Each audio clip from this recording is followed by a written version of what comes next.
2009 সাল আল্লামা সাইদ রাহমাহুল্লাহর শেষ হজ। আল্লাহ তাআলা আমাকে সেই বছরই হজে নিয়েছিলেন, আমিও গিয়েছিলাম। 2009 সাল। শামীম ভাই, ওনার ছেলে, মেজো ছেলে শামীম সাইদি হাফিজাহুল্লাহ, তিনিও ছিলেন। সবাই মিলে তাকে বলা হলো, দেশের অবস্থা যেহেতু খারাপ, আপনি কি সিদ্ধান্ত নিতে চাচ্ছেন? তখন ট্রাইব্যুনাল গঠন হচ্ছে।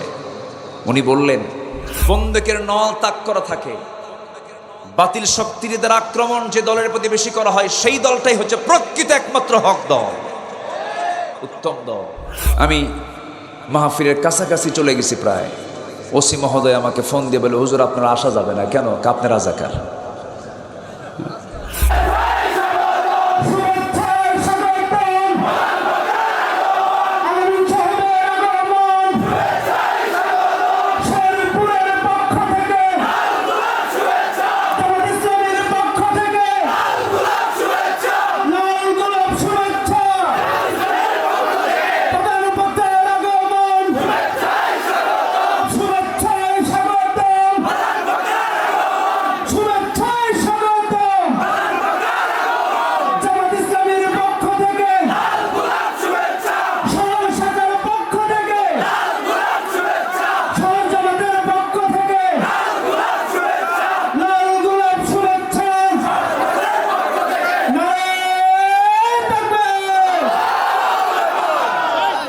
যে জীবন শাহাদাতে উদিত, সে জীবন বাধা মানে না।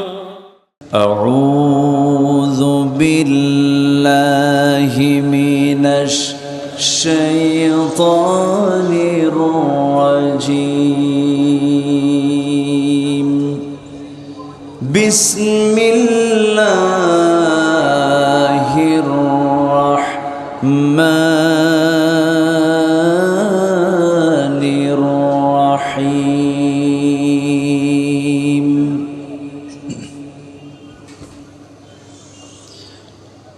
নূন ওয়াল কলমি ওয়া মা ইয়াসতুরুন।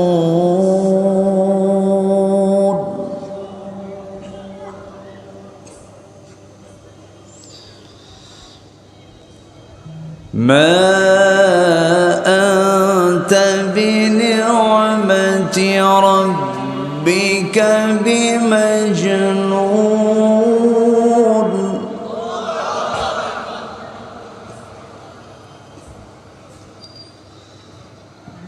وإن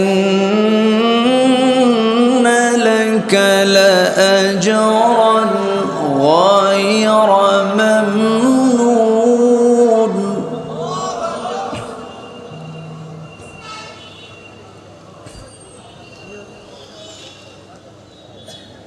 وإن لك لأجرا غير ممنون. وإنك لعلى خلق عظيم.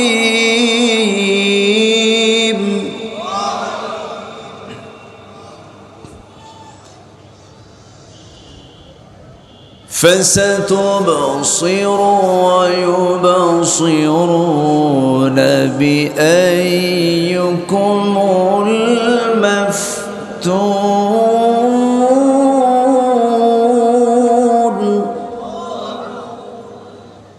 فستبصر ويبصرون بأيكم المفتون.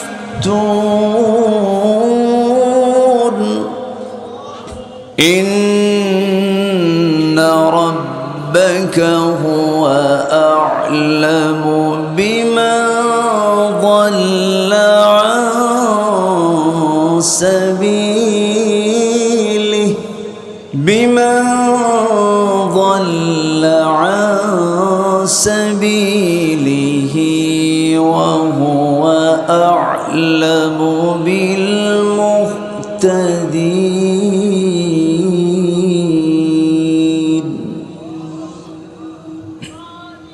الله أكبر. بسم الله الرحمن الرحيم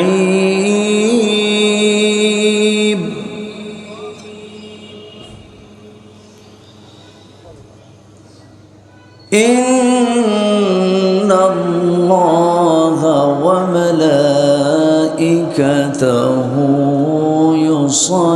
يصلون على النبي يا أيها الذين آمنوا صلوا عليه وسلموا تسليما সবাই বলুন বালাগাল উলা বিকামালিহি কাশাফাত তুজা বিজামালিহি হাসুনাত জামিউ খিসালিহি সাল্লু سورة يوسف بدار حكمة لقمان ما قارئ قرآن باري يهدي لسان ما بلغ العلا بكماله كشف التجى بجماله حسنت جميع خصاله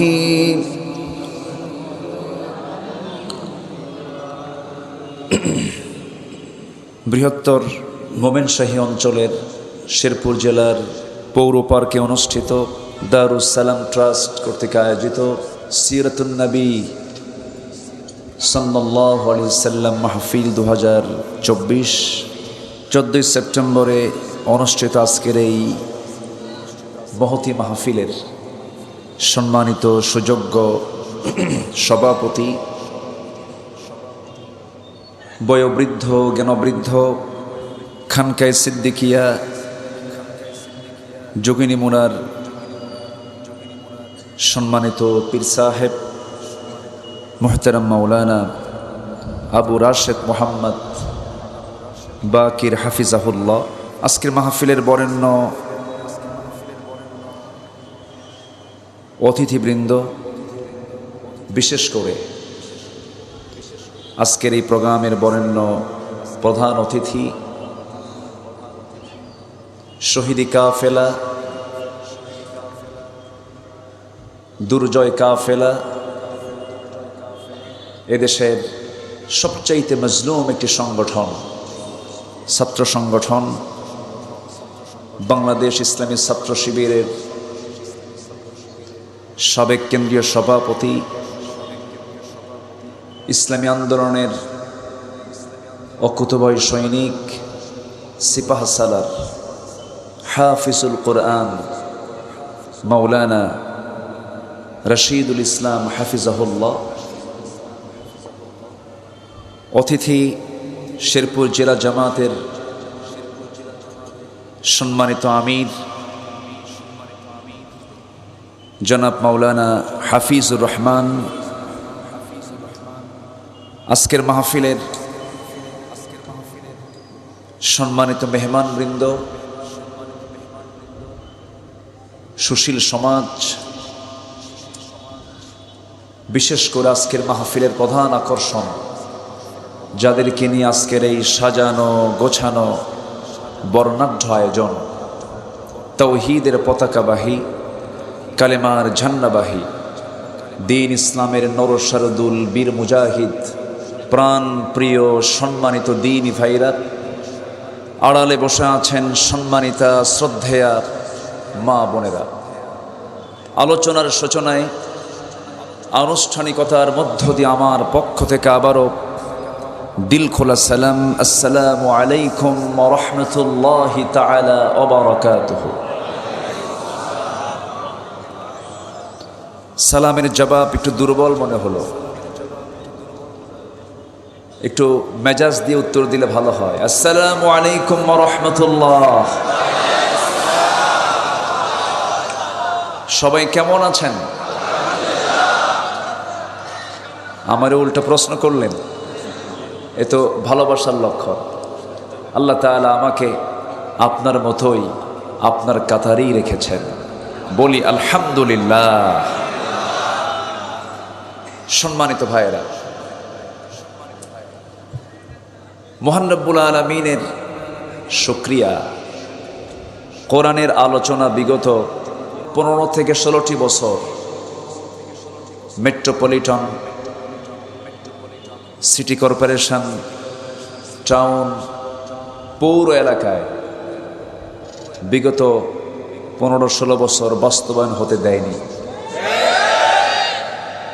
যে মাহফিলগুলো আমরা করেছি, হয়তো কোনো গ্রামের ভিতরে, কোনো চরাঞ্চলে, দ্বীপাঞ্চলে, বিভিন্ন জায়গায়, তাও পুলিশ আসতে আসতে মাহফিল শেষ। এরকম করে এই প্রায় বলা চলে 1.5 যুগ এরকম করে পার করতে হয়েছে। আজকে স্বস্তির নিঃশ্বাস ফেলতে পারছি, আলহামদুলিল্লাহ। আজকে শেরপুরের হার্ট পয়েন্ট, একটা জেলার হার্ট পয়েন্টে কোরআনের মাহফিল অনুষ্ঠিত হচ্ছে। এই সুযোগ মূলত কোরআন যিনি নাজিল করেছেন তিনি আমাদেরকে এই সুযোগটা তৈরি করে দিয়েছেন। সেই মহান রবের শানে বলছি আলহামদুলিল্লাহ। চিৎকার মেরে বলছি আল্লাহুম্মা ইন্নী আসআলুকা আল হুদা ওয়াত তুকা ওয়াল আফাফা ওয়াল গিনা। সবাই বলি আল্লাহুম্মা লাকা আসলামতু ওয়া বিকা আমানতু ওয়া আলাইকা তাওয়াক্কালতু ওয়া ইলাইকা আনাবতু ওয়া বিকা খাসামতু। আমরা আল্লাহ তাআলার শুকর আদায় করে নিলাম। সম্মানিত হাজিরিন, উঠতে একটু দেরি হলো, শেষ হতে যদি একটু দেরি হয় কষ্ট হবে? আজকে আবহাওয়াটাকে নাতিশীতোষ্ণ করে দিয়েছেন তিনি কে? ভাদ্রের তাল পাকা গরম, কিন্তু এ মাসে তাল পাকে, প্রচণ্ড গরম, ভ্যাবসা গরমকে আল্লাহ তাআলা একদম শীততাপ নিয়ন্ত্রিত করে দিয়েছে। এত সুন্দর আবহাওয়া কেন জানেন? কোরআন শোনার জন্য করে দিয়েছে। ঢাকাতে প্রচুর বৃষ্টি। আমি গোলাম কিবরিয়া ভাইকে বলি, ভাই মাহফিল করবেন কেমনে? এ তো ঢাকাতে ক্যাটস অ্যান্ড ডগস, মুষলধারে বৃষ্টি হচ্ছে, এখানে কোনো বৃষ্টি নাই। বলি আলহামদুলিল্লাহ। বৃষ্টি হওয়াটাও রহমত, বৃষ্টি না হওয়াটাও রহমত। বলি আলহামদুলিল্লাহ। যেখানে যেটা প্রয়োজন সব ফয়সালা কে করেন? আল্লাহ তাআলা করেন। সম্মানিত ভাইয়েরা, আমি ভূমিকায় বেশি যাব না, সরাসরি আমরা আলোচনার দিকে চলে যাচ্ছি। আমার আগের মেহমান বৃন্দ তারা অনেক স্বল্প সময় হলেও মূল মেসেজ তারা দিয়েছেন। মূল যে মেসেজ, মূল যে বাণী তাদের মুখ থেকে বের হয়েছে, আমি তাদেরই সূত্র ধরে আমি কিছু ভাঙ্গা চূড়া কিছু কথা তখনই বলতে পারবো যখন আপনি শেষ পর্যন্ত থেকে আমাকে সহযোগিতা করবেন। এমন সিদ্ধান্ত কি নেওয়া যায়? এখানে থাকলে সওয়াব না গুনাহ? ফেরেশতারা কি লিখবে? সওয়াব লিখতে থাকবেন, নেকি লিখতে থাকবেন। আমরা বহু সময় চার দোকানে বিভিন্ন জায়গায় সময় কাটাতে ব্যস্ত থাকি। আজকে আমরা একটু কোরআন শোনার জন্য ব্যস্ত থাকবো। জোরে বলি ইনশাআল্লাহ। আমরা যে মহান ব্যক্তির জীবনী নিয়ে, সূরাত এবং সিরাত নিয়ে আমরা আলোচনা শুনতে এসেছি, সে ব্যক্তির, সেই মহান ব্যক্তির যদি আলোচনা শুরু হয়, যার চারিত্রিক সনদ পৃথিবীর কোনো একাডেমি দেয়নি, যার চারিত্রিক সনদ দিয়েছেন আকাশের মালিক, জমিনের মালিক মহান রব্বুল আলামিন, তিনি নিজে দিয়েছেন। তার সিরাতটা নিয়ে আমরা যদি কথা বলা শুরু করি, কোনো কবিতার ছন্দ দিয়ে শেষ করতে পারবে না,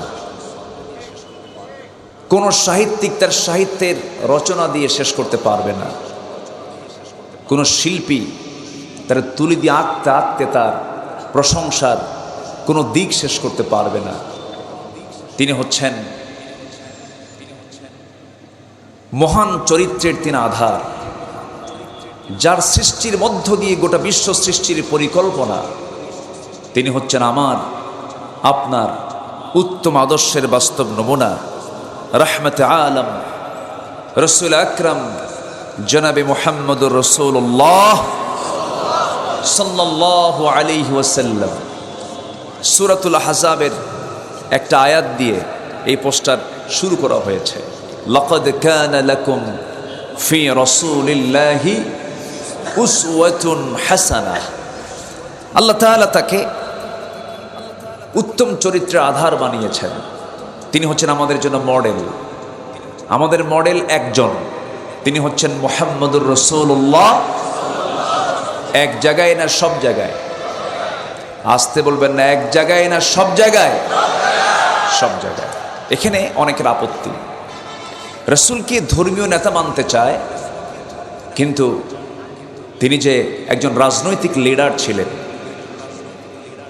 তিনি যে একজন রাষ্ট্রপতি ছিলেন, বিচারপতি ছিলেন, যোদ্ধা ছিলেন, তিনি যে বিচারালয়ে বসে তিনি বিচার সম্পন্ন করেছেন, এই বিষয়গুলোকে অনেকেই মানতে চান না। এমন শ্রেণীর মুসলিম নামধারী অর্ধেক মুসলিম আমার দেশে আছে না নাই? আসতে বলবেন না, আছে না নাই? অর্ধেক মুসলিম এমন কোন কন্ডিশন কি ইসলামে আছে? ইসলাম মানতে হবে অর্ধেক না পুরোপুরি? ইসলাম শর্তই হচ্ছে যদি মানতে চাও পুরোপুরি মানো।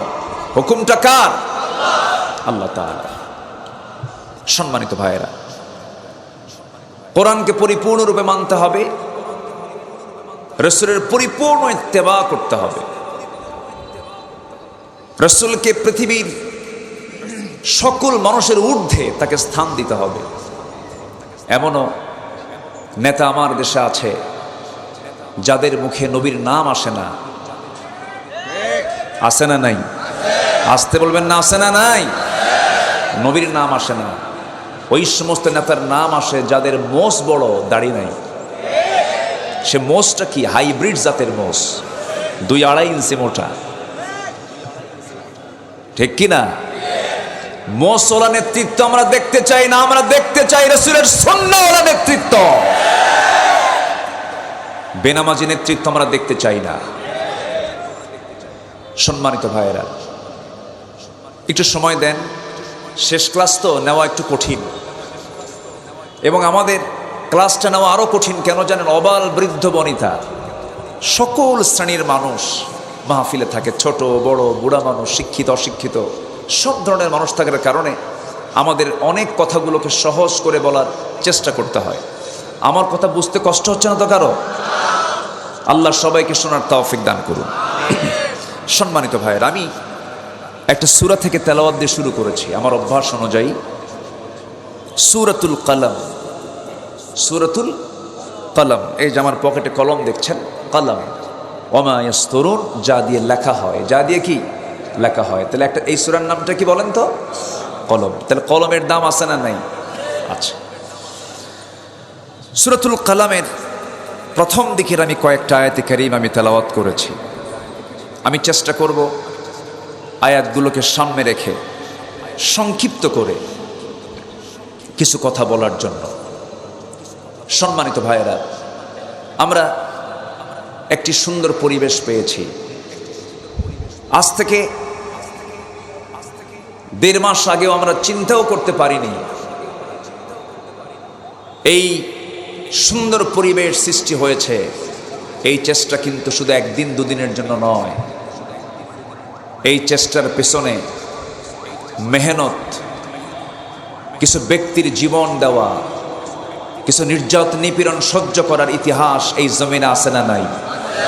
আসতে বলবেন না, আছে না নাই? আল্লাহ আমাদেরকে সাহায্য করেছেন। আমাদের সাহায্যকারী কেউ না, রাশা নয়, ভারত নয়, আমেরিকা নয়, কানাডা নয়। আমাদের সাহায্যকারী হচ্ছেন একজন, তিনি হচ্ছেন মহান রব্বুল আলামিন। তিনি আমাদের সাহায্যকারী। বদরে সাহায্য করেছেন কে? উহুদে সাহায্য করেছেন কে? উহুদের প্রান্তরে 70 জন তাজা প্রাণ, 70 জনের তাজা প্রাণ তারা দিয়েছেন, রক্ত ঝরিয়েছেন। খন্দকের প্রান্তরে, হুনাইনের প্রান্তরে, বদর প্রান্তরে সাহাবীদের তাজা রক্ত ঢালতে হয়েছে, তারপরেই তো বিজয় এসেছে। এই জমিনেও শহীদের রক্ত আছে না নাই? আসতে বলবেন না, আছে না নাই? এই জামানার এক নক্ষত্র কামরুজ্জামান, তার জ্বলন্ত সাক্ষী, তাকে শহীদ করে দেওয়া হয়েছে ষড়যন্ত্র করে। সেই সময় তার বয়স যা ছিল, ওই বয়সের মানুষ কখনো এমন জাতীয় অপরাধের অপরাধী হতে পারে না। সম্মানিত ভাইরা, এমনি আল্লাহ তাআলা এই সামান্য, এই অসামান্য যে একটা অর্জন আমরা পেয়েছি, এমনি এমনি আসে নাই। অবশ্যই কিছু মানুষের ত্যাগ, কোরবানি, দোয়া আছে না নাই? আসতে বলবেন না, আছে না নাই? আচ্ছা, কিন্তু পেয়েছি, এটাকে টিকে রাখার দরকার আছে না নাই? টিকে রাখাটাই সবচাইতে বড় চ্যালেঞ্জ। টিকে রাখতে হলে একজন নেতার দিকে যেতে হবে। আমাদের নেতা কয়জন বলেন তো? সে নেতা কে বলুন তো সবাই? মুহাম্মদুর রাসূলুল্লাহ সাল্লাল্লাহু আলাইহি ওয়াসাল্লাম। একজন নেতাকে মানতে হবে। কোন নেতা মানব না এই নেতা ছাড়া, কোন আদর্শ মানব না এই আদর্শ ছাড়া। কারণ এই আদর্শের সার্টিফিকেট কে দিয়েছেন? আল্লাহ তাআলা দিয়েছেন।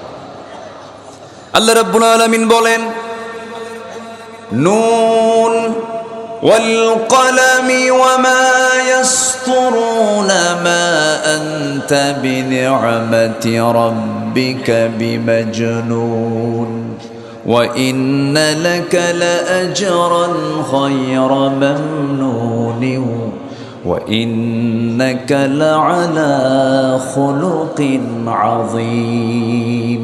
জোরে বলুন আল্লাহু আকবার। হে রাসূল, আপনাকে পাগল বলছে, আপনি চিন্তিত হবেন না। আপনাকে যে যাই বলে বলুক, আপনি পাগল নন, আপনি উম্মাদ নন। আমি আপনাকে ঘোষণা করছি, এমন সার্টিফিকেট আমি আপনাকে দিয়ে দিলাম যা পৃথিবীর কাউকে আমি দেই নাই। আমরা নামাজের মধ্যে যখন সেজদায় চলে যাই, রুকুতে চলে যাই, সুবহান রাব্বিয়াল আযীম বলি। এই আযীম শব্দটা আল্লাহ তাআলা ঠিক একই শব্দ প্রয়োগ করে আল্লাহ রাব্বুল আলামিন নবীর শানে বলছেন, ওয়া ইন্নাকা লাআলা খুলুকিন আযীম। আপনি হলেন সুমহান চরিত্রের অধিকারী। এমন সার্টিফিকেট আল্লাহ রাব্বুল আলামিন তার শানে দিলেন। নবীজিকে আল্লাহ তাআলা 4টা ছেলের সন্তান দিয়েছিলেন, কাসেম, তাহের, তৈয়ব, ইব্রাহিম। এই 4টা ছেলের সন্তান তারা বালেগ হওয়ার পূর্বেই, প্রাপ্তবয়স্ক হওয়ার পূর্বেই সবগুলো সন্তান যখন দুনিয়া থেকে বিদায় নিয়ে নিল, বিশেষ করে কাসেম রাদিয়াল্লাহু আনহু যখন দুনিয়া থেকে বিদায় নিলেন, ওই আরবের কুরাইশরা, আরবের নেতাগুলো সব এক জায়গায় হয়ে হেউ প্রতিপন্ন করে রাসূলকে টার্গেট করে বলতে লাগলো, মুহাম্মদ তো লেস কাটা, মুহাম্মদ তো নির্বংশ, ছেলের সন্তান হয় আর মরে, মুহাম্মাদের পক্ষে তার আল্লাহ নাই, নাউজুবিল্লাহ। এমন জাতীয় গালিগালাজ নবী রাসূলকে নিয়মিত করা হতো। নবীজি একটি বারের মতো মনক্ষুণ্ণ হতেন না। আল্লাহ তাআলার সঙ্গে সঙ্গে আয়াত নাজিল করে একটা পরিপূর্ণ রসুলকে একটা পরিপূর্ণ সূরা উপহার দিলেন। আল্লাহ রাব্বুল আলামিন সুন্দর করে রসুলকে লক্ষ্য করে বলছেন, যারা পারেন ঠোঁট মিলিয়ে বলুন, ইন্না আ'তাইনাকাল কাউসার ফাসাল্লি লিরাব্বিকা ওয়ানহার ইন্না শানিআকা হুয়াল আবতার। হে রাসূল, আমি আপনাকে হাউজে কাউসার দান করেছি। আমি আপনাকে যা দিয়েছি পৃথিবীর কাউকে তা দেই নাই। অতএব আপনি নামাজ পড়ুন, আপনি কোরবানি করুন। যারা বলতেছে আপনাকে লেস কাটা, তারাই হলো প্রকৃত লেস কাটা। গালি তো আমরাও কম শুনি নাই, কম শুনছি। 2014 সাল রাজশাহীর বাগমারা মাহফিল। আমি মাহফিলের কাছাকাছি চলে গেছি প্রায়।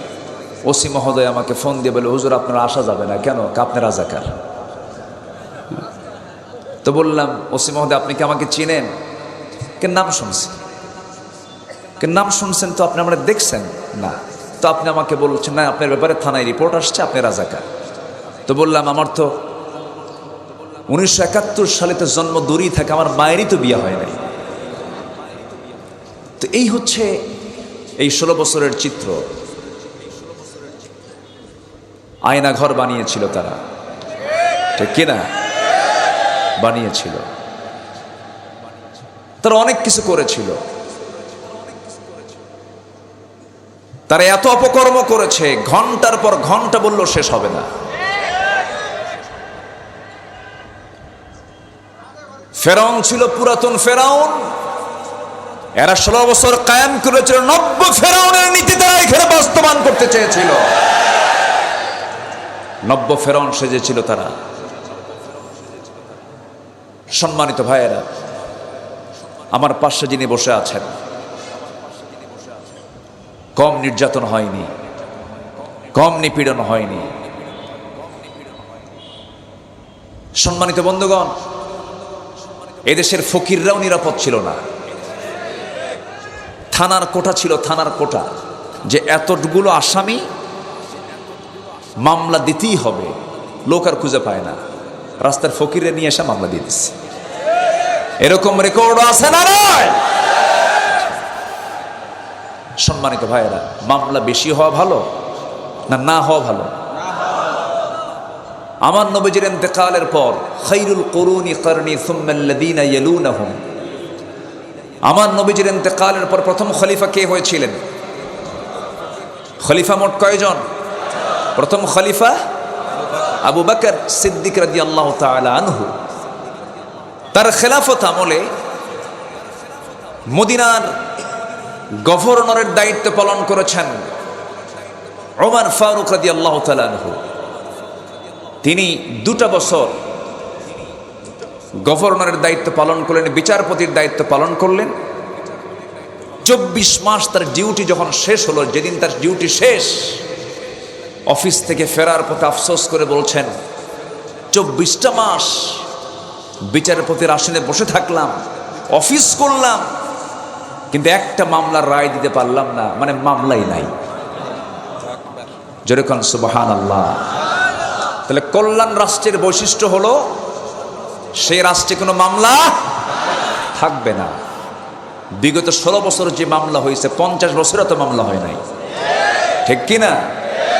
সেই মামলার আসামি ছিল দেশের 18 কোটি মানুষ ছিল তার আসামি। বাড়িতে বাড়িতে আসামি বানিয়েছিল তারা। ত্রাসের রাজত্ব তারা কায়েম করেছিল। তারা ওই আয়াতটা ভুলে গিয়েছিল, ক্ষমতার মালিককে। আসতে বলুন, ক্ষমতার মালিককে। ও তুইজ্জু মান তাশা ওয়া তুযিল্লু মান তাশা বিয়াদিকাল খাইর ইন্নাকা আলা কুল্লি শাইইন কাদির। এটা ভুলে গিয়েছিল তারা। আল্লাহ আছে না নাই? আল্লাহ আছে না নাই? ছিলেন, আছেন, থাকবে। তোমরা থাকবে না, জালিম থাকতে পারে না। কি জানি কইলো, হাসিনা পালায় না, বললো না? বলছে কিনা বলেন, বলছে কিনা? পালায় না। পালাইছে? পালাইছে। সম্মানিত ভাইয়েরা, 2009 সাল আল্লামা সাঈদী রাহিমাহুল্লাহ শেষ হজ। আল্লাহ তাআলা আমাকে সেই বছরই হজে নিয়েছিলেন, আমিও গিয়েছিলাম। 2009 সাল। শামীম ভাই, ওনার ছেলে, মেজো ছেলে শামীম সাঈদী হাফিজাহুল্লাহ, তিনিও ছিলেন। সবাই মিলে তাকে বলা হলো, দেশের অবস্থা যেহেতু খারাপ, আপনি কি সিদ্ধান্ত নিতে চাচ্ছেন? তখন ট্রাইব্যুনাল গঠন হচ্ছে। উনি বললেন, আমি কি পালানোর মানুষ? আমি পালাবো? আমার কর্মী, আমার দিনী ভাইরা আমার দেশে মুসিবতে থাকবে, আমি বাইরে পালায়া থাকবো, আরামে থাকবো? আমি আমার মাটি, আমি আমার ইসলামী আন্দোলনের কর্মীদেরকে রেখে আমি একাকী আরামে জীবন যাপন করতে পারি না। আমার দেশ আমাকে ফিরে যেতেই হবে। তিনি ফিরে এসেছেন। তাহলে আলেমরা পালায় না ওরা পালায়? পালালো কারা? জালিমরা। জালেমরা পালায়, আলেমরা পালায় না। সম্মানিত ভাইয়েরা, তাহলে আমাদের চরিত্র আদর্শ নিতে হবে কয়জন ব্যক্তি থেকে? বলুন, কয়জন ব্যক্তি থেকে? তিনি কি আমাদের দূর না আপন? দূর না আপন? খুব আপন। দূরের তিনি নন কেউ, তিনি খুবই কাছের জন আমাদের। আমার বন্ধুগণ, আমার নবীজি একদিন আবেগঘন পরিবেশ তৈরি করে সাহাবায়ে কেরামকে সামনে রেখে একদিন বলছেন, সাহাবীরা শোনো, কাল হাসরের ময়দানে তোমরা যদি আমাকে কোথাও না পাও, 3টা জায়গায় তোমরা আমাকে তালাশ করবে। 3 জায়গায় যে কোনো একটা জায়গায় যদি পেয়ে যাও, একসঙ্গে আমরা জান্নাতে চলে যাব। নাম্বার 1 হলো, তোমরা আমাকে খুঁজবে পুলসিরাতে। পুলসিরাতে যদি না পাও, মিজানের পাল্লার কাছাকাছি খুঁজবে তোমরা, সেখানেও যদি না পাও, হাউজে কাউসার আমাকে খুঁজবে। ইন্না আতাইনাকাল কাউসার, হাউজে কাউসার আমার সঙ্গে তোমার যদি মোলাকাত হয়ে যায়, আমি আমার বরকতি হাত দিয়া, জান্নাতের পেয়ালা দিয়া হাউজে কাউসার থেকে পানিটা উঠায় নিয়ে আমি তোমাকে পান করায় দেব। জন্মের মতো তৃষ্ণা নিবারণ হয়ে যাবে, আমি তুমি মিলে একসঙ্গে জান্নাতে প্রবেশ করব। সেই জান্নাতকে আমরা পেতে চাই নাকি?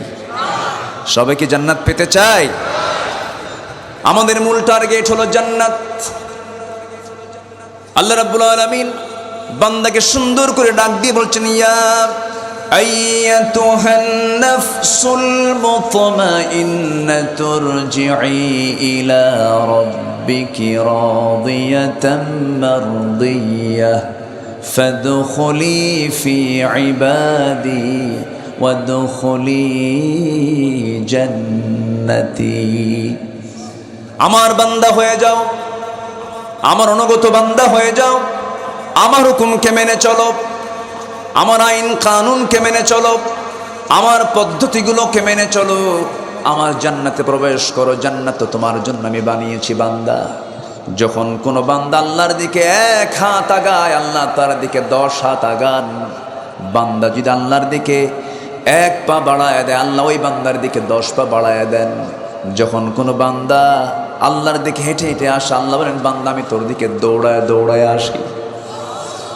আল্লাহ আমাকে মাফ করতে চান, কিন্তু আমি তো আল্লাহর কাছে মাফ চাওয়ার সময় পাই না। দুঃখে বুকটা ফেটে যায়।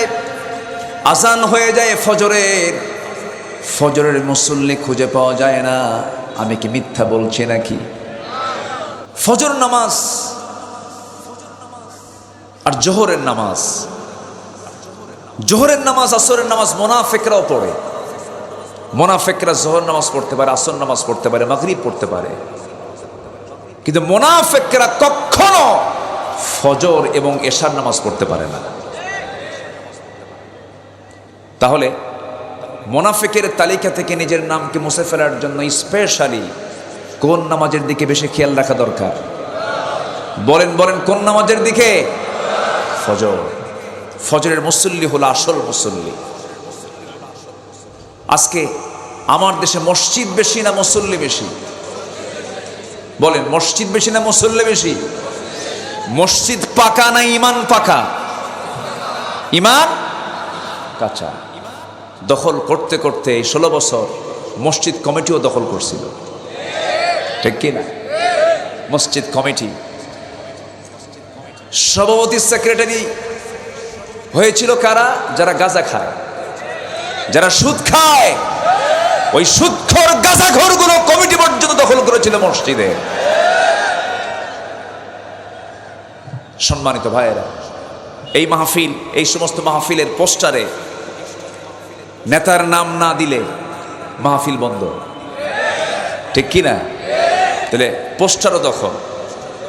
কি দখল? পোস্টারও দখল। এবং নাম দিয়েছে, সে নামটা মানে নেতার নামটা ছোট অক্ষরে লেখা হলো কেন?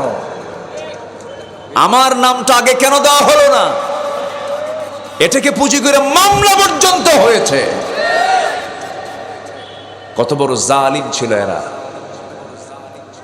কোরআন শুনতে যারা বাধা দেয় তারা হচ্ছে এই জামানার ফেরাউন। কোরআন শুনতে কি বাধা দেয় নাই? আসতে বলেন, বাধা দেয় নাই? দিয়েছে। সম্মানিত ভাইয়েরা, আমরা সে আদর্শের দিকে ফিরে যেতে চাই যে আদর্শের সার্টিফিকেট কে দিয়েছেন? আল্লাহ দিয়েছেন। আসুন না, আমার রাসূল কিনে আল্লাহ তাআলা কোরআনে আরো কি কি কথা বলেছেন সেই দিকে আস্তে আস্তে করে আমরা একটু অগ্রসর হব। ফজর পড়বো তো নাকি? সবাইকে ফজর পড়বো? কোথায় পড়বেন? না এখানে পড়বেন? আচ্ছা, এখানেই? এরকম লোকও আছে এখানে পড়বে না? আমি এত সাহস আমি দেখতে চাই না। আমরা ফজর নামাজটা মসজিদে পড়বো। জোরে বলি ইনশাআল্লাহ। সাহাবায়ে কেরামদের ভিতরে নামাজ কাজা ছিল? আমার নবীর জীবনে কি নামাজ কাজা ছিল? বলুন তো, আমার দেশে নামাজি মুসলমান বেশি না বেনামাজি মুসলমান বেশি? বেনামাজি আবার মুসলমান, কিন্তু বেনামাজি আবার কি মুসলমান না। নামাজি মুসলমান হতে হবে আমাকে আপনাকে। এই জাতির পরিবর্তন করার জন্য আগে নিজের পরিবর্তিত হতে হবে। আল্লাহ রাব্বুল আলামিন সুন্দর করে বলছেন, ইন্নাল্লাহা লা ইউগাইয়িরু মা বিকাউমিন হাত্তা ইউগাইয়িরু মা বিআনফুসিহিম।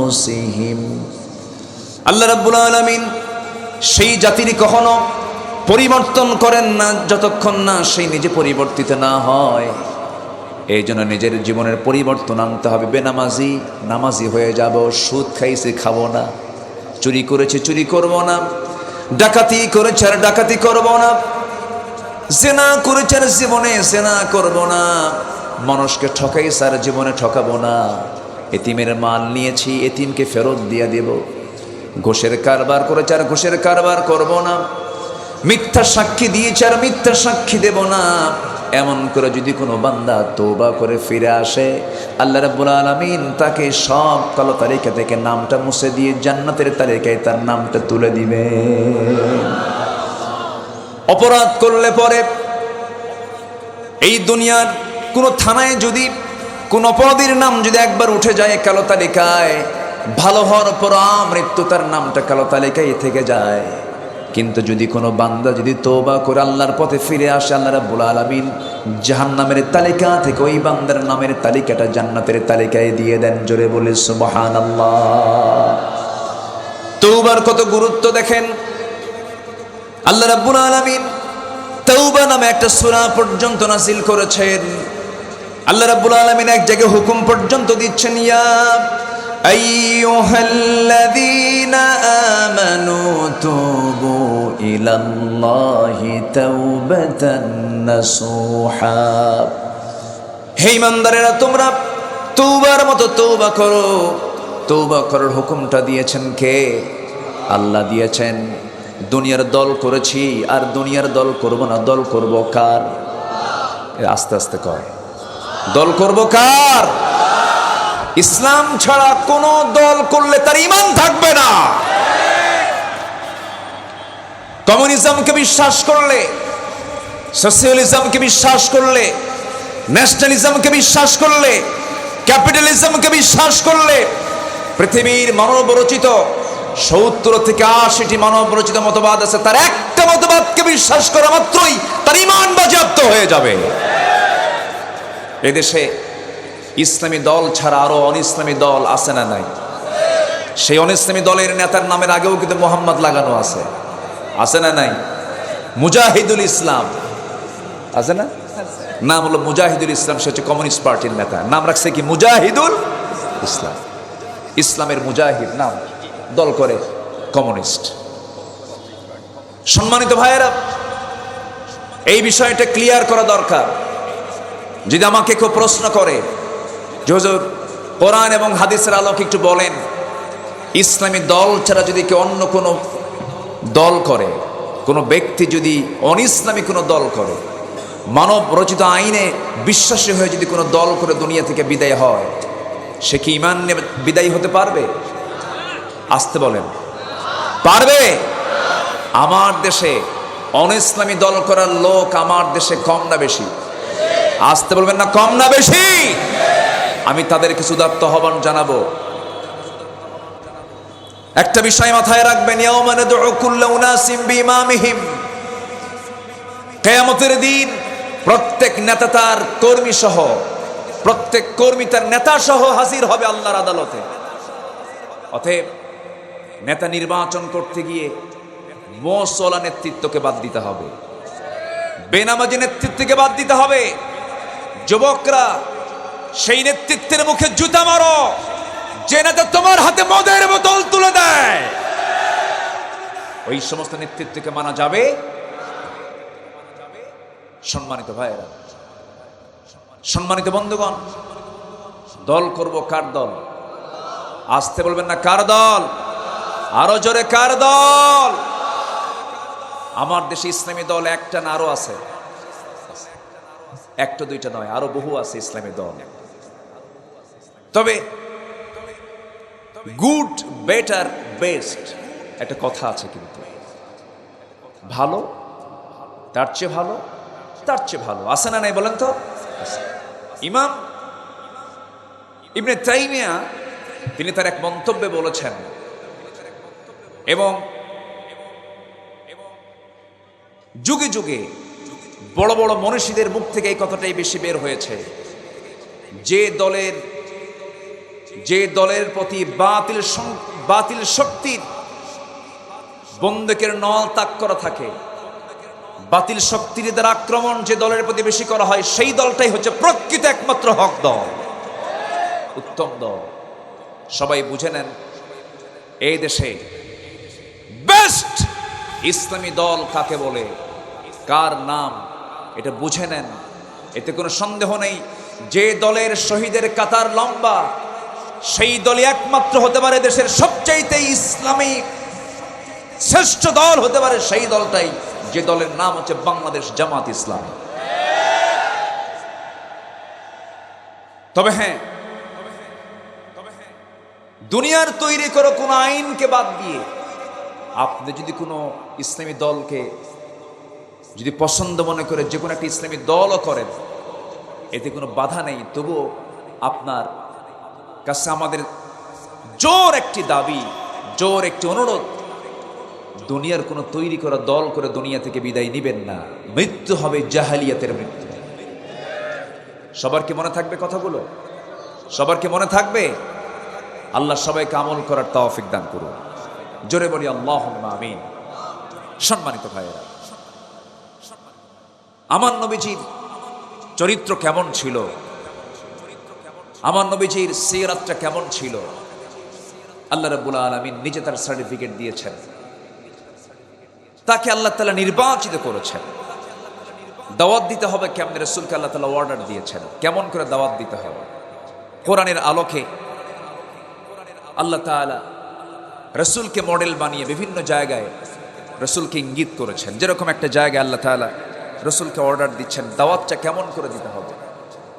আল্লাহ রাব্বুল আলামিন বলেন, ادع إلى سبيل ربك بالحكمة والموعظة الحسنة وجادلهم بالتي هي أحسن إن ربك هو أعلم بمن ضل عن سبيله وهو أعلم بالمهتدين জোরে বলুন আল্লাহু আকবার।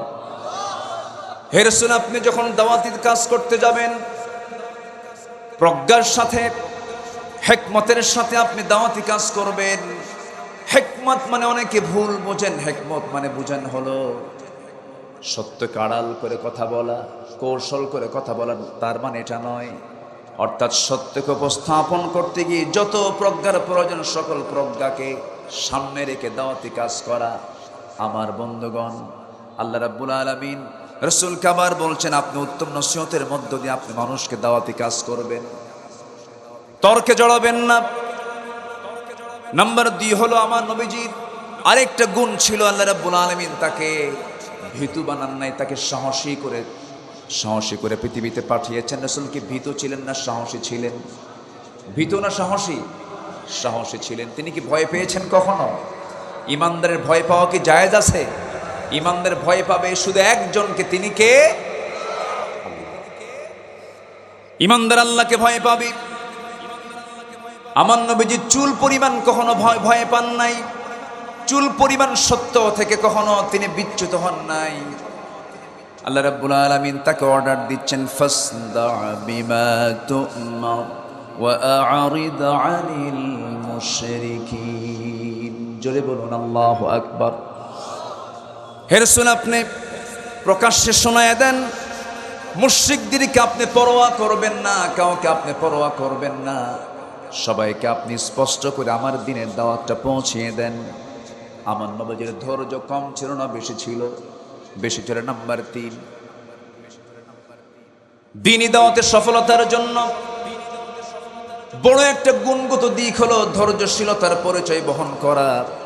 আল্লাহ রাব্বুল আলামিন এক জায়গায় বলছেন ফাসবির কামা সাবারা উলুল আজমি মিনার রুসুলি ওয়ালা তাস্তাজিল লাহুম। জোরে বলুন আল্লাহু আকবার। এরপর আল্লাহ রাব্বুল আলামিন রাসূলকে আরেক জায়গায় অর্ডার দিচ্ছেন, পরিবারের প্রতি তিনি দায়িত্বশীল ছিলেন, পরিবারের প্রতি তিনি যত্নশীল ছিলেন। মহান রাব্বুল আলামিন বলেন ইয়া আইয়ুহাল্লাযীনা আমানু কু আনফুসাকুম ওয়া আহলিকুম নারা। জোরে বলুন আল্লাহু আকবার। অনেকে আছে পরিবারের কোনো খোঁজ খবর রাখেন না। আমার নবীজি শুধু নিজের জন্য ব্যস্ত ছিলেন না, শুধু নেতৃত্বের জন্য ব্যস্ত ছিলেন না, তিনি তার পরিবারের জন্য ব্যস্ত ছিলেন। বলি আলহামদুলিল্লাহ। অনেকে ইসলামী আন্দোলন করেন কিন্তু অনেকের পরিবারের প্রতি তারা যত্নশীল হন না। পরিবারের মেয়ে সন্তানগুলো বোরকা পরে কিনা, সন্তানগুলো দিন কতটুকু মেনে চলে, এই ব্যাপারে উদাসীনতা আছে না নাই বলেন তো? আসতে বলবেন না, আছে না নাই? আমার নবীজি পরিবারকে সময় দিয়েছেন। আমার নবীজি তার একাধিক স্ত্রী ছিল, একাধিক স্ত্রী লালন পালন সহজ কিন্তু কোনো বিষয় নয়। এক স্ত্রী লালন পালন সহজ না একাধিক স্ত্রী লালন পালন সহজ? এক স্ত্রী সহজ, একাধিক স্ত্রী কঠিন। আমার নবীজি একদিন বসে আছেন, 4 স্ত্রী আমার নবীর সামনে এসে বলছে ইয়া রাসূলুল্লাহ, একটা কথা বলতে চাই, কি আমাদের এই 4 জনের মধ্যে আপনি কাকে সবচেয়ে বেশি ভালোবাসেন? আমার রাসূল মুস্কি হাসি মেরে বললেন আমি কার নামটা নেই। বললেন তোমরা এখন চলে যাও, আগামীকালকে আমি তোমাদেরকে এটার জবাব দেব আমি কাকে সবচেয়ে বেশি ভালোবাসি। আমার রাসূল করলেন কি, সন্ধ্যা হলেই অন্ধকারে আমার রাসূল করলেন কি 8টা খেজুর হাতে নিলেন, 2টা করে প্যাকেট করলেন। প্রথম স্ত্রী ঘরে চলে গেলেন, আম্মা জান আয়েশা সিদ্দিকা রাদিয়াল্লাহু আনহাকে লক্ষ্য করে বলছেন আয়েশা আমি তোমাকে দারুণ ভালোবাসি, আমি তোমাকে দারুণ মোহাব্বত করি, আমি তোমাকে 2টা খেজুর দিয়ে গেলাম, কিন্তু 2টা খেজুর যে দিয়ে গেলাম এই কথাটা যেন অন্য কোন স্ত্রী এখানে না যায়, তোমাকে কিন্তু খুব ভালোবাসি।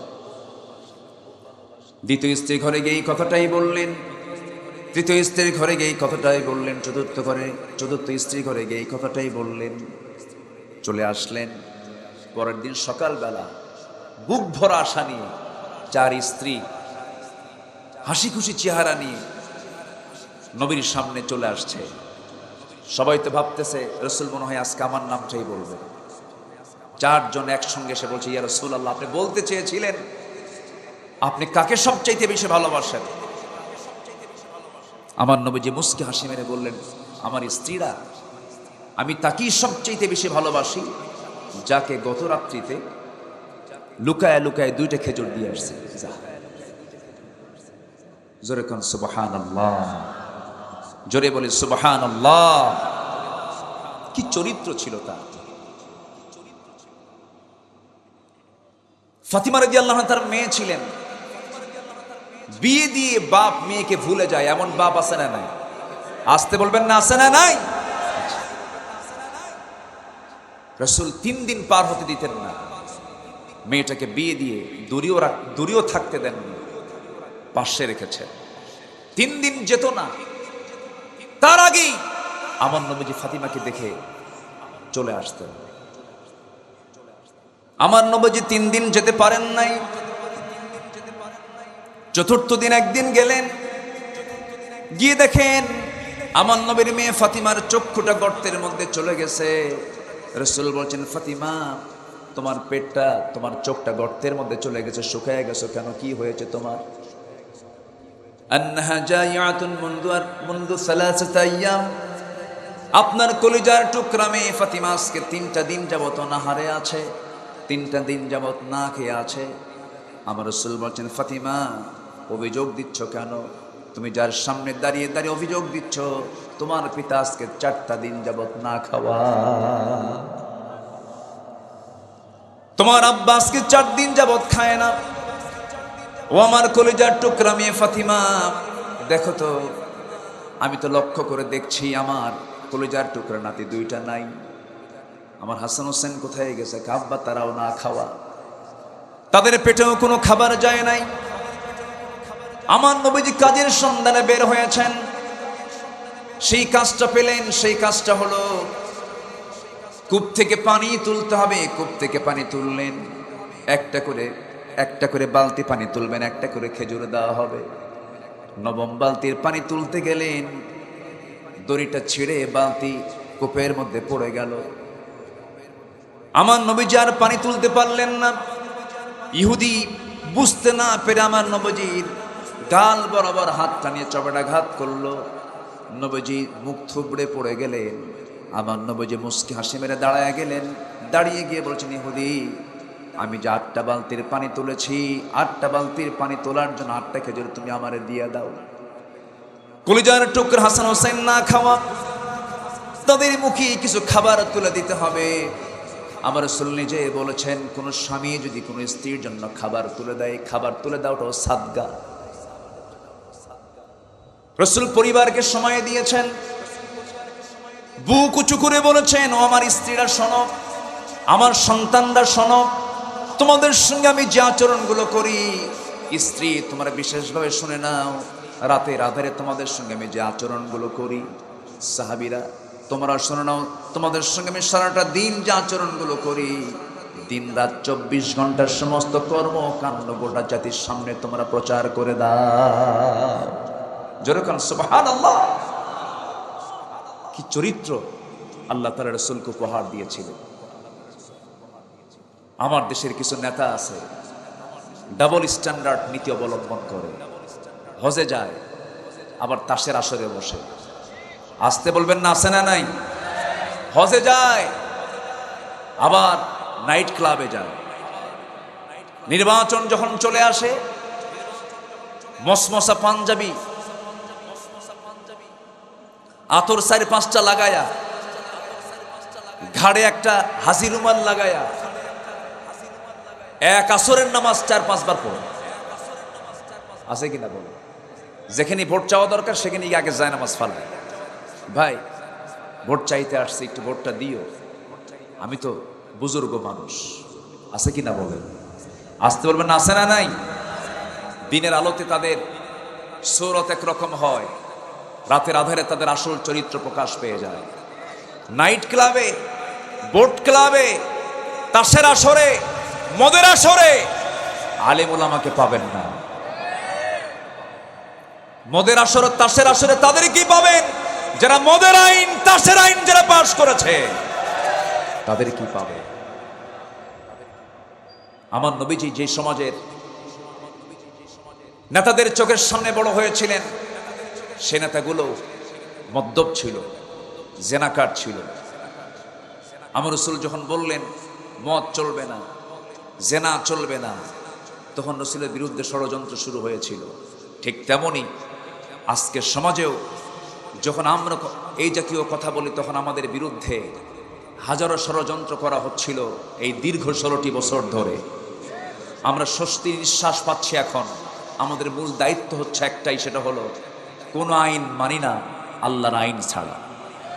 এই সিদ্ধান্ত কি নেওয়া যায়? আমরা বাংলাদেশকে দেখতে চাই কোরআনের বাংলাদেশ, বাংলাদেশকে দেখতে চাই আমরা ইসলামের বাংলাদেশ। বাংলার শাসন করব মনের মতো একজন নেতা আমরা তা দেখতে চাই। বঙ্গভবনের যিনি বাসিন্দা হবেন, তিনি বাইতুল মুকাররমের খতিব হবেন। এই দৃশ্য দেখতে চান কারা কারা? হাত উঁচু করে দেখান মুসলমান।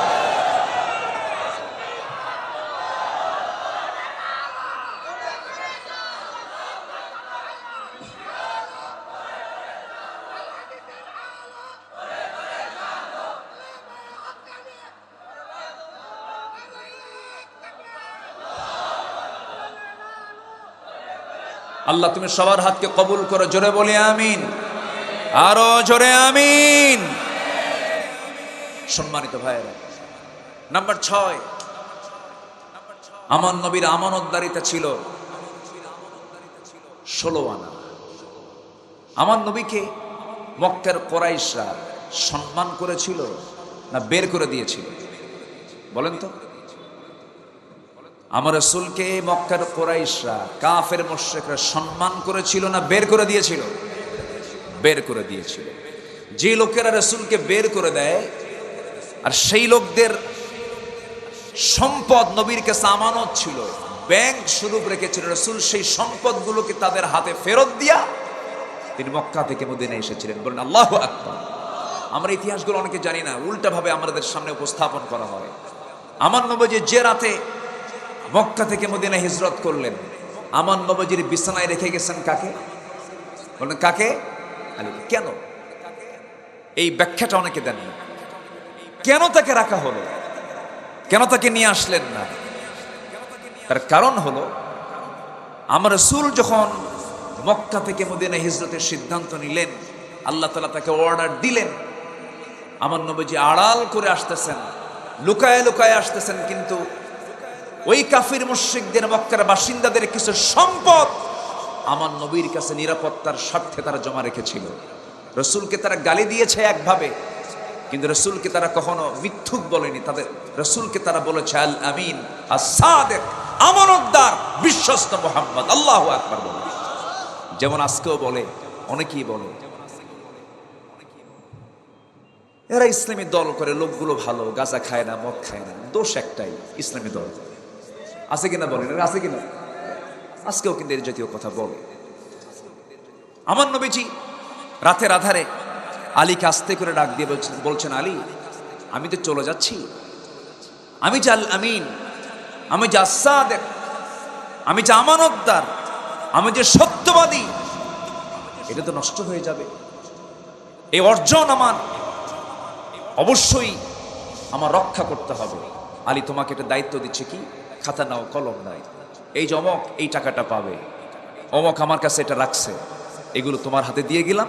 সকালবেলা আমার প্রতিনিধিত্ব তুমি করবে, আমার অনুপস্থিতিতে আমার কাছে রেখে দেওয়া জামানতগুলো এই কুরাইশদের হাতে তুমি, আমার অনুপস্থিতিতে আমার দায়িত্ব তুমি পালন করে সবার হাতে হাতে তুমি আমানত মনে করে পৌঁছায় দিবে। যদি বলি সুবহানাল্লাহ। আমার নবীজি এই কথা বলে আলীকে রেখে চলে গেলেন। সাইয়েদনা আলী, সকাল হলো, শব্দ চলে আসলো, চুল পরিমাণ কোনো ভয় নাই। ওনার মনে মনে চিন্তা, আমি শুয়ে থাকবো নবীর ঘরে, নবীর বিছানায়, ওরা আমাকে অতর্কিত হামলা করে আমাকে আঘাত করবে, রক্তাক্ত করবে, আমি শহীদ হয়ে আল্লাহর জান্নাতে প্রবেশ করব। তার চিন্তা আবার আলাদা, কোনো ভয় নাই, নবীর বিছানায় শুয়ে আছেন, তিনি নির্বিঘ্নে ঘুমাচ্ছেন, আরাম ফরমাচ্ছেন। সব এসে বলল, আলী, মুহাম্মদ কোথায়? সাইয়েদনা আলী বলছেন, তোমাদের চোখের সামনে দিয়ে গেল, তোমরা দেখো না? সুবহানাল্লাহ বলবেন না? তোমাদের চোখের সামনে দিয়েই তো গেল, তোমরা কি দেখো না? ওমা রমাইতা ইদ রমাইতা ওয়ালাকিন্নাল্লাহ রামা। আল্লাহু আকবার। তোমরা কি দেখো না? এমন জবাব দিলেন, দ্বিতীয় কোনো উত্তর দেওয়ার কোনো চান্স কাফের মুশরিকরা পেল না। হঠাৎ করে সবাই বলে উঠলো, আমরা আলীকে মেরে ফেলবো, আলীকে আমরা দুনিয়া থেকে বিদায় করে দেব। তখন আবু জেহেল বলতেছে, খবরদার, আলীর গায়ে তোমরা কেউ হাত দিবা না, কারণ আলীর গায়ে হাত দিলে পরে আমাদের মধ্যে গন্ডগোল লাগবে, প্যাঁচ লেগে যাবে, দ্বন্দ্ব লেগে যাবে। আমাদের টার্গেট আলী নয়, মুহাম্মদ এখনো মক্কা ছাড়তে পারে না, আশেপাশে কোনো গুহার মধ্যে লুকানো আছে, যেখানেই পাবে তাকে গ্রেফতার করে ফেলো, ধরে ফেলো। আবু জেহেল যদিও নেতা খারাপ, ওর মতো খারাপ নেতা পৃথিবীতে আসবে না, ওর মধ্যেও কিছু যুক্তি ছিল, চিন্তা ছিল। দেখেন, মেধা কিন্তু কম না, আলীকে মারতে দিল না। আমাদের টার্গেট তো আলী নয়। আবু জেহেলের মেধা কম ছিল না। আবু জেহেলকে আল্লাহ তাআলা এত মেধা দিয়েছিলেন যে উটের পায়খানা দেখে সে বলতে পারত এটা কোন গোত্রের উট। এত মেধা আবু জেহেলের ছিল। আবু জেহেলের নাম ছিল আগে কি? আবুল হাকাম ছিল। হেদায়েতের মালিককে আসতে বলেন, হেদায়েতের মালিককে।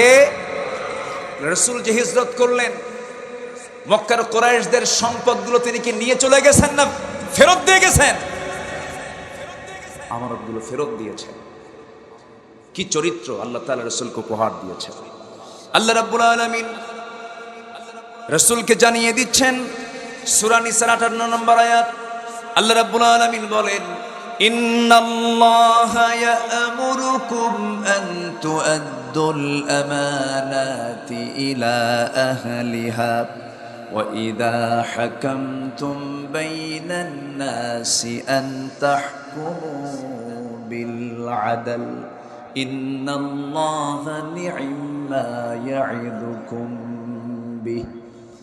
আল্লাহ তাআলা তোমাদেরকে অর্ডার দিয়েছেন, তোমরা আমানতটা ঠিক মতো আদায় করবে। আমানতের ব্যাপারে তোমরা কখনো বিন্দু পরিমাণ খেয়ানত করবে না। যখন তোমরা বিচার সাধন করবে, বিচার কার্য করবে, সেই সময় তোমরা আদালত কায়েম করবে, সুষ্ঠু বিচার করবে। ইয়াদিলু হুয়া আকরাবু লিত্তাকওয়া। একমাত্র আদালত কায়েমটাই হলো সবচেয়ে শ্রেষ্ঠ তাকওয়ার পথ। আল্লাহ তাআলা রাসূলকে দিয়ে এগুলো বাস্তবায়ন করে দিয়েছেন।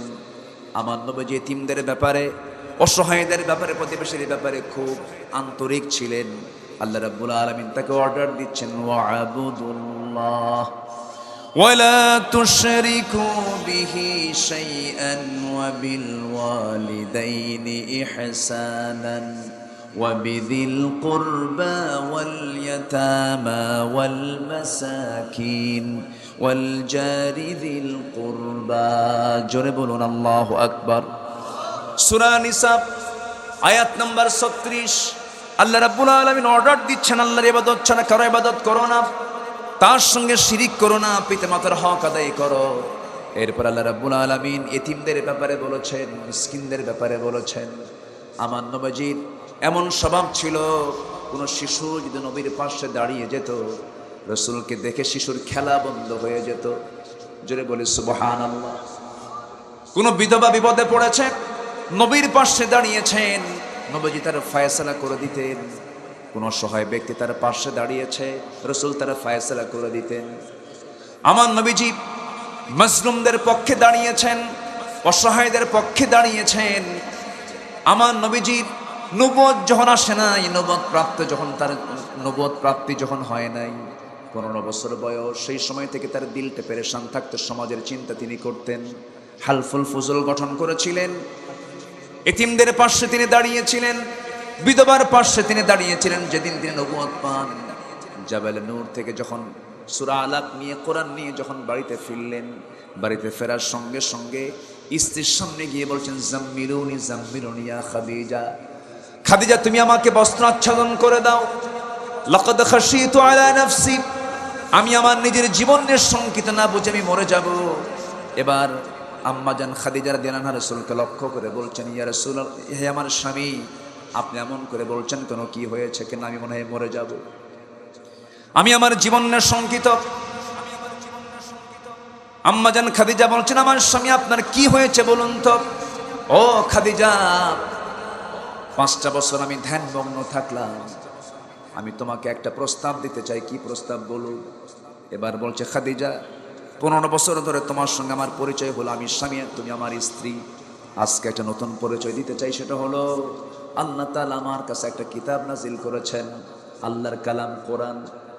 আমি আল্লাহর নবী, আল্লাহ তাআলা আমাকে নবুয়ত দান করেছেন, রিসালাত দিয়েছেন। আল্লাহ তাআলা আমার কাছে আয়াত নাজিল করেছেন, ফেরেশতা পাঠিয়েছেন।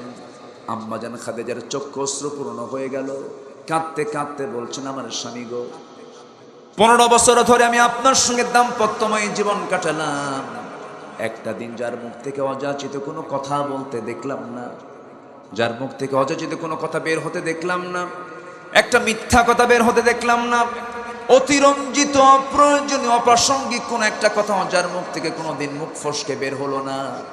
আপনি এতিমের পাশে দাঁড়ান, মাজলুমের পাশে দাঁড়ান, অসহায়ের পাশে দাঁড়ান, আপনি মিসকিনদেরকে সহায় দান করেন, এমন একজন ব্যক্তি জানলেন নবী হবে, এতে বিন্দু পরিমাণ কোনো সন্দেহ নাই।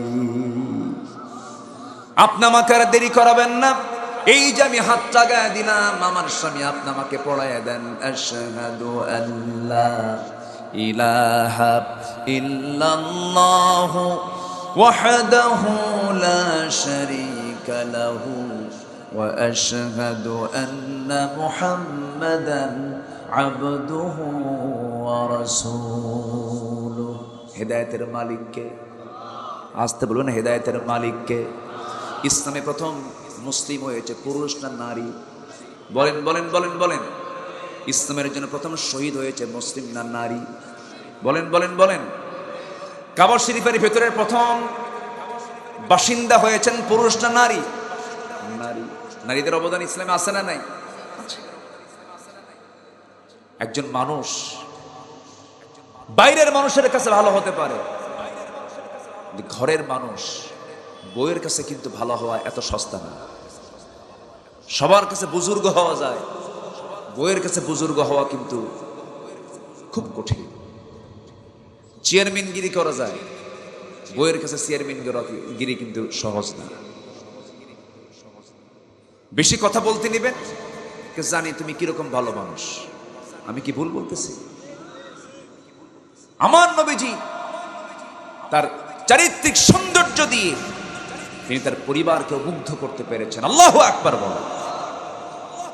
নিজের বাপদাদার ধর্ম ছেড়ে দিয়ে, সবকিছু ছেড়ে দিয়ে আম্মাজান খাদিজা কালিমা গ্রহণ করেছেন নবীজির সুন্দর চরিত্র দেখে। আল্লাহু আকবার বলেন। সম্মানিত ভাই, রাসূলকে যখন প্রস্তাব দেওয়া হলো, বিয়ের সময়ের কথা, সিরাত তো, তার সিরাত, তার জীবনী নিয়ে, তার জীবনে ঘটে যাওয়া কিছু কথা তো আজকের মাহফিল আসা প্রাসঙ্গিক, আসা দরকার, আসা উচিত। আমার রাসূল কি প্রস্তাব দিয়েছেন না আম্মাজান খাদিজা প্রস্তাব দিয়েছেন? আম্মাজান খাদিজার পক্ষ থেকে প্রস্তাব এসেছে, তিনি দেননি প্রস্তাব। এখন তো প্রস্তাব দেওয়ার জন্য বাপও লাগে না, মাও লাগে না, চাচাও লাগে না, কারো লাগে না, ডাইরেক্ট অ্যাকশন। ও দেখেন ডাইরেক্ট অ্যাকশন কি জোরে কয়, দেখেন জোরে কয় নাউযুবিল্লাহ। এই ডাইরেক্ট অ্যাকশন কি ইসলামে আছে? আসতে বলবেন না আছে। এখন গোটা দেশের ক্যাম্পাসে ক্যাম্পাসে আমার নবীজির গজল পরিবেশন হচ্ছে, কাওয়ালি পরিবেশন হচ্ছে। ঢাকা ইউনিভার্সিটির ক্যাম্পাসে, রাজশাহী ইউনিভার্সিটির ক্যাম্পাসে, প্রত্যেকটা জায়গায় এই নবীর সিরাতের মাসে, জন্মের মাসে নবীজির জীবনীর কাব্য চর্চা চলছে প্রত্যেকটা ক্যাম্পাসে। আল্লাহু আকবার বলেন। আশার দিক। আলহামদুলিল্লাহ, আলহামদুলিল্লাহ। সম্মানিত ভাইয়েরা, আমরা ক্যাম্পাসকে পবিত্র দেখতে চাই। প্রত্যেকটি শিক্ষাঙ্গন পবিত্র অঙ্গন, এটাকে নাপাক হতে দেব না। পর্দার ব্যবস্থাকে নিশ্চিত করতে হবে। প্রেম কোনোদিন বিয়ের আগে হয় না, প্রেম হয় বিয়ের আগে না বিয়ের পরে? বলেন বলেন, প্রেম হবে বিয়ের আগে না বিয়ের পরে? কিন্তু এখন প্রেম কখন হয়? বিয়ের আগে। আগে প্রেম হয়, বিয়ের পরে আর প্রেম কি করবে? বিয়ের পর হয় কিলাকিলি। কি হয়? কিলাকিলি। যুবক যারা আছো, তোমাদের কাছে বিনীত অনুরোধ এটা, আমি তোমাদেরকে বলতে চাই, এই নোংরামিগুলো করো না, লাভ নাই। এগুলো লস প্রজেক্ট। এগুলোতে পা দেওয়া মানেই নিজের জীবন যৌবনকে ধ্বংস করে ফেলা। খারাপ কিছু দেখবা না, খারাপ কিছু শুনবা না, খারাপ কিছু চিন্তা করবা না। ইন্নাস সামআ ওয়াল বাসারা ওয়াল ফুআদা কুল্লু উলাইকা কানা আনহু মাসউলা। শ্রবণ শক্তি, দৃষ্টি শক্তি, অন্তর শক্তি সব জিজ্ঞাসিত হবে কার কাছে? আল্লাহর কাছে। এজন্য নোংরামি করতে যাবে না। বিয়ের প্রয়োজন, বিয়ে যদি করতেই হয় পিছনের দরজা দিয়ে যাবা না, সামনের দরজা দিয়ে চলে যাবা। মেয়ের বাবার কাছে প্রস্তাব পাঠাবা তোমার বাবার মাধ্যম দিয়া, বাস বিয়ে হয়ে যাবে। রিস্কের ফায়সালা কার? আসতে বলে, রিস্কের ফায়সালা কার? আমার নবীজির বয়স 25 বছর, টকবকে যুবক আম্মাজান খাদিজা রাসূলকে চুজ করে ফেললেন, একজনকে পাঠালেন, প্রস্তাবও দেওয়া হলো। আমার নবীজি প্রস্তাবটা পেলেন। প্রস্তাব পেয়ে বলবেন কাকে? বাপও নাই, আসতে কর, বাপও নাই, মাও নাই। দেখেন, বাপ নাই, মা নাই, এরপরও তিনি কথাটা শুনিয়ে বললেন, আমি কিচ্ছু বলতে পারবো না, আমার একজন গাইড আছে, আমার একজন গার্জিয়ান আছে। চলে গেছেন পিতৃব্য আবু তালিবের কাছে, গিয়ে বলেন, চাচা, খুয়াইলিদের কন্যা খাদিজা নামে একজন মহিলা বিয়ের প্রস্তাব পাঠিয়েছে, কি করা যায়? আবু তালেব বললেন, মুহাম্মদ, আমার জানা মতে এই মক্কা নগরে খুয়াইলিদের কন্যা খাদিজার চাইতে পূত পবিত্রা, উন্নত চরিত্রের দ্বিতীয় কোন নারী এই মক্কায় আমার চোখে পড়েনি। জোরে বলি সুবহানাল্লাহ। তুমি চোখ বন্ধ করে বিয়ে করতে পারো। চাচা, আপনি তাহলে অনুমতি যদি দেন তবেই না হবে। আপনি আমাকে ভাষা শিখিয়েছেন, আপনি আমাকে কথা শিখিয়েছেন, ব্যবসা শিখিয়েছেন, আপনি সব ব্যবস্থা করবেন। বিয়েটা হয়ে গেল। নবীজির বিয়ে হলো কত বছরে? 25 বছরে। আজকে কিছু যুবক আছে, যুবক থাকে না, বুড়া হয় 50 বছর। কি করে খাওয়াবো? 50 বছর হওয়ার পরে কি কয়? কি করে খাওয়াবো? 50 বছরে যদি কেউ বিয়ে করে, 60 বছরের বাচ্চা নিয়ে যখন রাস্তায় হাঁটে, তখন বাচ্চাটাকে লক্ষ্য করে বলে, এই ছেলে, এটা তোমার দাদা না নানা। বিয়ের স্ট্যান্ডার্ড এজ কত, এটার জন্য আদর্শ হচ্ছেন মুহাম্মদ সাল্লাল্লাহু আলাইহি ওয়াসাল্লাম। বাপও নাই, মাও নাই, ব্যবসাও নাই, টাকাও নাই, পয়সাও নাই। 25 বছরে তিনি বিয়ে শাদী করলেন। বিয়ে করার পর মক্কার কুরাইশরা না, মক্কার ধনীরা সব এক জায়গায় হয়ে সবাই বলল, খাদিজা একটা কাজ করলো, টাকা নাই, পয়সা নাই, একটা গরিব মানুষ, এই একটা গরিব মানুষ, সে খাদিজার মতো মক্কার টপ একজন ধনী মহিলা, এটাকে স্বামী হিসেবে গ্রহণ করতে পারলো। এই কথাটা আম্মাজান খাদিজার কানে চলে গেছে। শোনা মাত্রই, ধনী তো তিনি তো মক্কার সবচাইতে বড় একজন ধনাঢ্য ব্যবসায়ী, তার একটা প্রভাব চতুর্দিকে আছে, তার বিরুদ্ধে কথা হচ্ছে, তার কানে আসছে। সব ধনীকে তিনি ডাকলেন, সব ধনীকে ডাক দিয়ে তিনি আমন্ত্রণ করলেন। তিনি বললেন, আমার যে বিয়ে হলো, আমার বিয়ে নিয়ে তোমরা নাকি কি জল্পনা কল্পনা করছো, কি যেন মন্তব্য করছো আমার স্বামীকে নিয়ে। আমার স্বামীকে নিয়ে আমি তোমাদের 4টা প্রশ্ন করতে চাই। নাম্বার 1 প্রশ্ন হলো, আমার স্বামী, যিনি আমার স্বামী হয়েছেন, যার সঙ্গে আমার বিয়ে হয়েছে, তার ব্যাপারে 1 নম্বর প্রশ্ন হলো, বলতো আমার স্বামীর চরিত্রটা কেমন?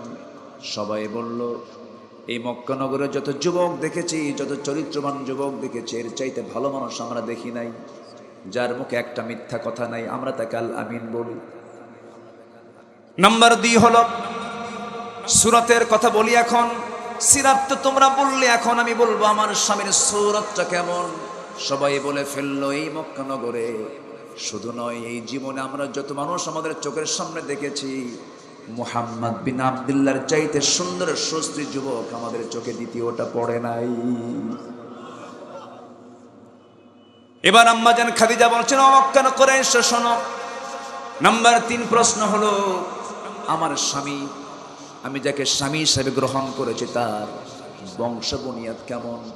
সবাই বলল আরবের যত বংশ আছে এর মধ্যে শ্রেষ্ঠ বংশ হলো কুরাইশ বংশ। কুরাইশ বংশ 1 নাম্বার বংশ, এর চাইতে বড় বংশ এই মক্কা নগরে আর নাই। এবার তিনি বললেন, আমার স্বামীর সূরত শ্রেষ্ঠ, আমার স্বামীর সিরাত শ্রেষ্ঠ, আমার স্বামীর বংশটাও শ্রেষ্ঠ। নাম্বার 4 আমি প্রশ্ন করব, আমার স্বামীর টাকা পয়সা কেমন? এবার গলা ঝাড়া দিয়ে সবাই বলতে, সেই জন্যই তো মানা করছিলাম, টাকা নাই পয়সা নেই, ফকির মানুষ। এবার আম্মাজান খাদিজা বললেন, শোনো, টাকা দিয়ে চরিত্র বানানো যায় না, টাকা দিয়ে চেহারা সুন্দর বানানো যায় না, টাকা দিয়ে বংশ পাওয়া যায় না। এই 3টা গুণ যখন আমি পেয়েছি, আমার স্বামীর শুধু একটাই ঘাটতি আছে, সেটা হলো টাকা পয়সা নাই। ও মক্কার সমস্ত ধনীরা তোমরা সাক্ষী থাকো, আমি খাদিজা এই মুহূর্তে তোমাদের সবাইকে সাক্ষী বানায় আমি এই মুহূর্তে ঘোষণা দিলাম, আমি জানি আমার স্বামীর চরিত্র কেমন। আমি আমার নিজের জীবনের অর্জিত স্থাবর অস্থাবর যত সম্পত্তি, আমার সমস্ত সম্পত্তি এই মুহূর্তে আমি মুহাম্মদ আমার স্বামীকে আমি দান করে দিলাম। জোরে বলি আল্লাহু আকবার। এখন মক্কার ধনীকে বলেন বলেন বলেন, মুহাম্মদ সাল্লাল্লাহু আলাইহি ওয়াসাল্লাম। চিন্তা করুন, চরিত্র কত উন্নত হলে পরে বাড়ির স্ত্রীর সাক্ষ্যটা দেখেন, আমরা বাড়িতেও ভালো থাকবো। জোরে বলি ইনশাআল্লাহ। এখানে বউকে পিটান কয়জন? কারা কারা হাত তোলেন দেখি। কেউ হাত তোলেন না, সবাই তো মাশাআল্লাহ। বউকে পিটান আপনারা? যারা হাত তুলছে তারা মনে বিয়ে শাদী করে নাই এখন। বউকে পিটানো কি সুন্নতে মুআক্কাদা? রাসূল কোন স্ত্রীকে মেরেছেন এমন কোন রেকর্ড আছে? এমন কোন রেকর্ড আছে?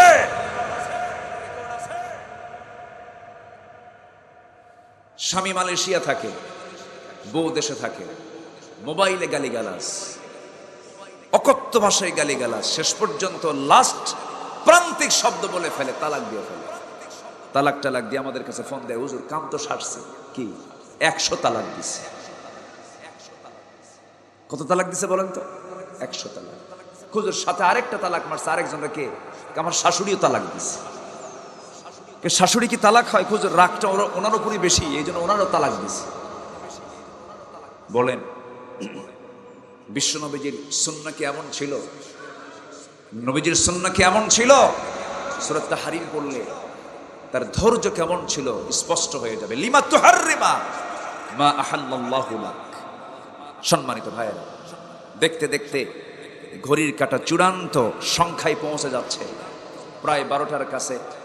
অনেকে কিছু অংশ মানুষ চলেও গেছেন, অনেক দূর থেকে বিভিন্ন থানা থেকে মাহফিল এসেছেন। সময়ের কাঁটা শেষ প্রান্তের দিকে আস্তে আস্তে যাচ্ছে, আমিও শেষের দিকে আস্তে আস্তে চলে যাব। আমাকে নিয়ে, আমি আপনাকে নিয়ে একসঙ্গে আমরা দোয়া করব। সবাই দোয়ায় শামিল হচ্ছেন তো ইনশাআল্লাহ? শহীদদের জন্য দোয়া হবে, যারা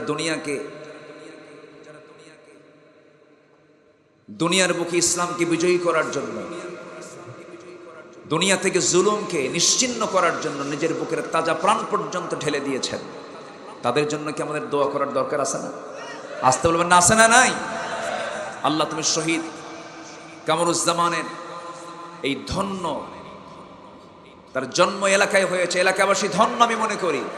আল্লাহ তুমি তার এই জনপদকে ইসলামের জন্য কবুল করে নাও, দ্বীনের জন্য কবুল করে নাও।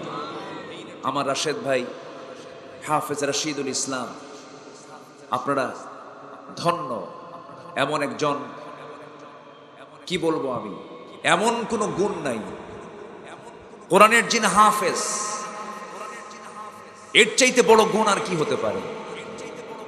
30টা পারা কোরআন যার সিনায় থাকে সে হচ্ছে আল্লাহর নির্বাচিত বান্দা। বলি আলহামদুলিল্লাহ। কোরআন কেউ মুখস্থ করতে পারে না। লা তুহাররিক বিহি লিসানাকা লিতাআজালা বিহি ইন্না আলাইনা জামাআহু ওয়া কুরআনা। রাসূল, আপনি এত জিহবা ওড়াবেন না, মুখস্থ করার জন্য এত চেষ্টা করার দরকার না। আমি আল্লাহ নিজে আপনার সিনার মধ্যে কোরআন জমা করে দেব। কোরআন কেউ মুখস্থ করতে পারে না, কোরআন সিনার মধ্যে জমা করে দেন তিনি কে? আল্লাহ তাআলা। আমার রাশেদ ভাইকে আল্লাহ তাআলা কবুল করে নিন। জোরে বলি আল্লাহুম্মা আমিন। আরো কিছু পয়েন্ট ছিল, আমি আলোচনার শেষ প্রান্তে চলে যাচ্ছি। ফজর নামাজ পড়বো কারা? একটু হাত তুলে দেখান দেখি, ফজর নামাজ পড়বেন কারা কারা? চিৎকার মেরে বলি ইয়া আল্লাহ, আমাদেরকে ফজর, জোহর, আসর, মাগরিব, ইশা 5 ওয়াক্ত সালাত আদায় করার তৌফিক তুমি আল্লাহ দিয়া দাও। জোরে বলি আমিন। আরো জোরে আমিন, আরো জোরে আমিন। হাত নামান। আসুন, সোজা 12টা বাজে, 11:59, 55 বাজে। আমরা ধীরে ধীরে এখন দোয়ার দিকে যাব। যে যেখানে আছি আমরা একটু নামাজের মতো করে বসে যাই, তাশাহুদের সূরতে বসে যাই। আমরা আল্লাহর কাছে চাবো, আল্লাহর কাছে বলবো আল্লাহ যেন আমাদের জিন্দেগীর সকল গুনাহকে আল্লাহ তাআলা মাফ করে দেন। জি, আমার বন্ধুগণ, আমাদের সন্তান তারাই তো ছাত্র, তাই না? ছাত্রদের যে ত্যাগ, ছাত্রদের যে কোরবানি, আল্লাহ তাআলা কবুল করুন। জোরে বলি আমিন। শহীদ সাঈদ মুগ্ধ, এরপর এই শেরপুরের মাটিতেও অনেকে শহীদ হয়েছেন। শহীদ মাহবুব, সৌরভ, সবুজ, এই 3টা কলিজার টুকরা দুনিয়া থেকে বিদায় নিয়েছে। তারা তো আমাদেরকে ঋণী করে চলে গেছেন। তারা তো সফল। আল্লাহ তুমি তাদের কবরটাকে জান্নাতের টুকরা বানায় দাও, তাদেরকে জান্নাতের উচ্চ মাকাম তুমি আল্লাহ দিয়ে দাও। সম্মানিত ভাইয়েরা, সম্মানিত বন্ধুগণ, আমরা সবাই চলে যাব। আজকে যেমন আমরা একসঙ্গে একই জায়গায় বসে একটি সুন্দর মিলন মেলা বাস্তবায়ন করতে পারলাম, আল্লাহ যেন আমাদেরকে আরশ আজিমের ছায়ায় এক মিলন মেলায় আমাদেরকে উপস্থিত হওয়ার তৌফিক দান করুন। এই আশাবাদ কামনা করি। সবার কাছে দোয়া চাই। আমার জন্য কি সবাই দোয়া করবেন? ভাঙ্গাচোরা কিছু কথা বললাম, অনেক রাত হয়েছে। আসুন আমরা আল্লাহর কাছে চাবো, আল্লাহর কাছে প্রার্থনা করব। কোনো ঘোষণা নাই তো আপনার? জি, আমরা আল্লাহর কাছে চাই। সবাই বলে সুবহানাকাল্লাহুম্মা ওয়া বিহামদিকা আশহাদু আল্লা ইলাহা ইল্লা আনতা আস্তাগফিরুকা ওয়া আতুবু ইলাইকা। সবাই বলি ইয়া আল্লাহ, আমার জীবনের সগীরা কবিরা, ছোট বড় সব গুনাহ তুমি আল্লাহ মাফ করে দাও, মাফ করে দাও। জোরে বলুন ইয়া রাব্বাল আলামিন। আর জোরে বলি ইয়া রাব্বাল আলামিন।